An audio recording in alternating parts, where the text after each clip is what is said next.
That Simon Cramp is alive, let alone surfing, is some kind of medical miracle. But there is a permanent legacy of a night out that ended violently. I'm a lot more susceptible to seizures, and I could start that ongoing for the rest of my life. Simon Cramp was felled by a punch to the head by a drunk stranger outside a fast food outlet in Sydney's CBD. Simon was incredibly lucky that he managed to be picked up and got here in a very good amount of time. Another night of violence had far more permanent consequences for James Nutt.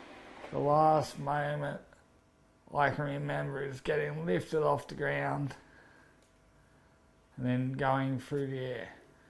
A brawl at a rugby league grand final party in September 2003 left him in a coma for 11 months. His parents came close to switching off life support. They said we'll give him another 8 to 10 weeks. Apparently I woke up after 7 weeks, 6 days after. He was 19 when it happened, a fit young man who played footy and dreamed of a career in the army. He remembers the moment doctors told him he'd spend the rest of his life in a wheelchair. Finding a partner, the ability to have children and start a family.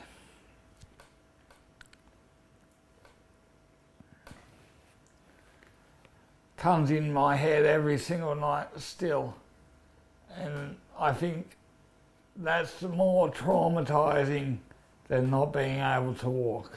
Yeah, I've only got $10.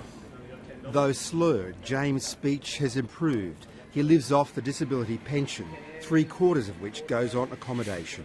What's left buys just the basics. Dylan Crosby is a helper, paid by the state once a week to help him shop. Whatever's special, you got to buy. James lives alone now, but for the first 7 years after his injury, he was in an aged care nursing home. No physiotherapy services were available, and James believes that prevented him from recovering more mobility. I actually tried to kill myself on a number of occasions. How? Stabbed myself in the femoral artery. The black dogs of depression and despondency are common among people who've experienced a violent attack. Their emotional function, whether it's PTSD or depression, but they're also going to have a worse outcome in terms of their brain recovery. Even those who've made a recovery, like Simon Cramp, have their issues. I don't go out at all.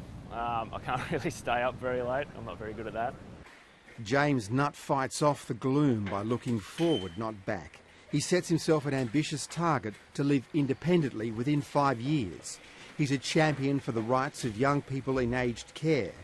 And he has this message for adolescent men. Drinking in moderation is what we all should do, because once we drink outside that limit, that's when the alcohol-fueled violence occurs. Peter Lloyd, ABC News.